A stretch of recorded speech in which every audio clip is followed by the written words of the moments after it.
Eh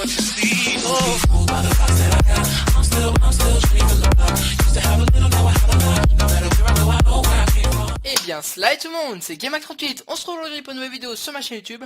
Et aujourd'hui une toute nouvelle vidéo donc sur les processeurs, donc les derniers processeurs qui viennent de sortir donc de chez Intel. Donc les dans l'architecture Coffee Lake. Donc c'est la série 8000, donc 8100 ça c'est le numéro de série. Et donc je vais un peu en détailler un peu les circonstances, qu'est-ce que j'en pense, est-ce que pour moi ça sera mieux que les précédents Intel. Écoutez, je vais vous dire tout ça tout de suite. Donc on commence avec le Intel Core i3 8100, donc condensé à 3,6 GHz avec 4 cœurs et 4 threads. Donc il a une mémoire cache de 6 μ, il n'a pas de coefficient débloqué. Il a une fréquence, ouais, donc la fréquence c'est ça ce que j'ai dit. L'architecture c'est Coffee, donc c'est une nouvelle architecture. Donc il peut prendre le dual channel avec donc à 2400 MHz, donc ça c'est vraiment pas mal. Et ensuite technologie, bon ça ensuite c'est voilà, moi je l'utilise pas trop les technologies mises dessus. Enfin du moins personnellement je fais pas très attention. Le TDP de 65 watts, donc ça c'est pas mal. Et donc voilà c'est tout. Donc alors qu'est-ce que j'en pense? Alors personnellement, on va détailler ensuite, il y a l'autre c'est le 8350K. Donc personnellement, pour celui-ci, oui. Alors moi ce que je pense, c'est que c'est un très bon processeur pour du gaming, parce que 4 cœurs c'est très bien, 4 threads c'est très bien. C'est ensuite, franchement, c'est vraiment du gaming mais haut, je pense qu'il faudra plus se tourner vers le 8350K que je vais faire juste après, qui est cadencé à 4 GHz. Donc là ça va vraiment casser des barres au niveau des... Enfin pour moi au niveau des jeux vidéo. Donc là c'est vraiment pour ceux qui peuvent pas trop se permettre un budget très élevé. Il est vraiment pas mal pour commencer un peu sur les jeux. Faut pas s'attendre à faire des réalisations graphiques, enfin du 3D ou tout ça.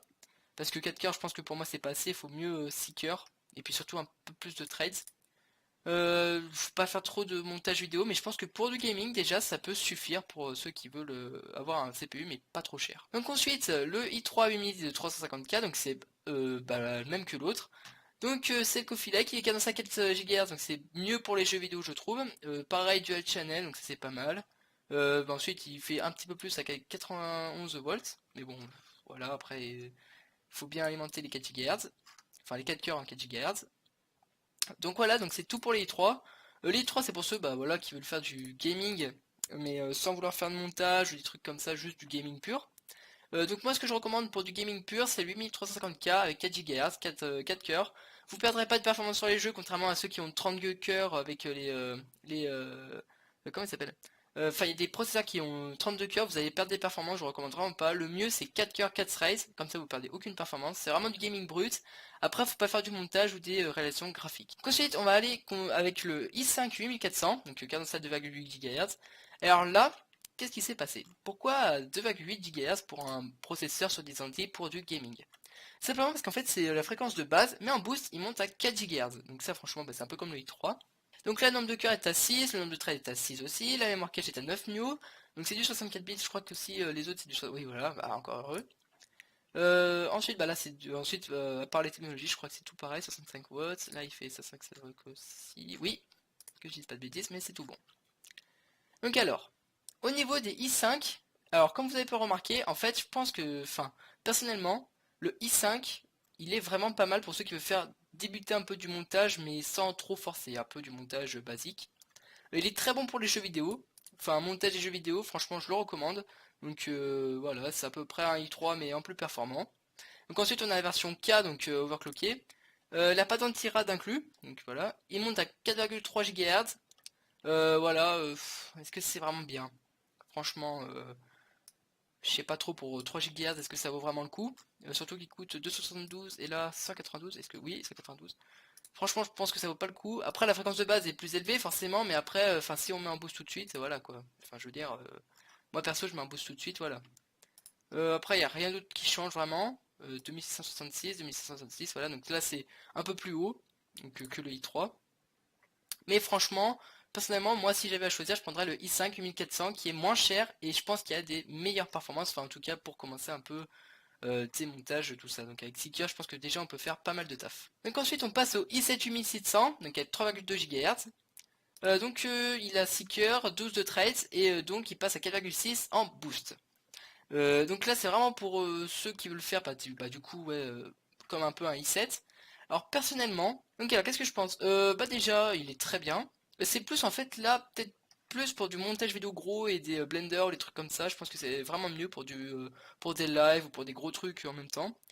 Euh, il a plus de stress, franchement là c'est pour ceux qui veulent s'offrir, c'est pas mal. Après il y a la version K. Donc la version K elle monte à 4,7 GHz. Et donc l'autre là il est à 399 et l'autre est à 327. Franchement, si j'avais à choisir, encore une fois je prendrais la version non K. Alors pourquoi? Ça monte légèrement au niveau des gigahertz, à part la fréquence de base. Ensuite je crois qu'il n'y a rien qui change.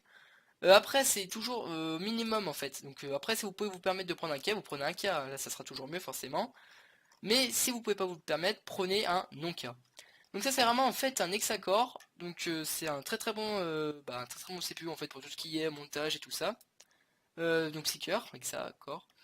Donc on se rapproche un peu des i5 au final, donc avec Seeker aussi, mais lui il a que 6 de 13 alors que l'autre en a donc 12.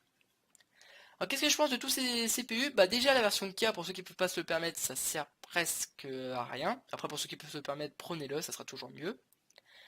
Après, est-ce que ça peut remplacer les derniers, enfin les anciens i5? Oui et non. Les anciens i5, si je me rappelle bien, avec le 6600K, il était à 4 cœurs. Donc là on est d'accord. En fait, au final, moi je pense que oui, ça peut remplacer, mais en fait, je sais pas trop ce qu'ils ont voulu faire Intel, mais je pense en fait les i5, c'est un peu une renommance de i7, parce qu'en fait, les anciens i7 étaient aussi sur Seeker, quoi. Donc je pense en fait, je sais pas trop comment expliquer, mais je pense qu'en fait les... Attends, je vais quand même vérifier. Les derniers, ils sont où? 7700. Ah, par exemple celui-là. C'est pas la version K, mais bon. Là, par exemple, il y avait 4 cœurs, et là, il y en a plus. Sur les 7, il y en a 6. Donc je pense qu'en fait les i7 déjà bah, ça vaut beaucoup plus le coup pour ceux qui veulent faire vraiment des gros montages. Et en plus il est légèrement plus cher donc franchement ça vaut vraiment le coup. Après les i5 ça se rapproche assez près des i7 quand même. Après c'est pour ceux qui veulent vraiment faire un montage léger ou des trucs comme ça, ça passe. Après pour ceux qui veulent vraiment faire du gros montage, prenez un i7. Pour les i3 ça restera toujours pour du gaming léger. Sinon ensuite si vous voulez faire du gaming c'est du i5. Donc finalement, au final, ça reste ce que on avait sur les anciens. Donc i5 pour gaming, i3 pour léger gaming et les i7 pour le gros matos. Et donc bah voilà. Donc c'est tout ce que j'avais à dire sur ces processeurs. Je vais faire une config plus tard. Donc vous me direz ce que vous en pensez dans les commentaires. Donc moi je vous retrouve pour la prochaine vidéo donc sur la config. Une prochaine fois. Ciao!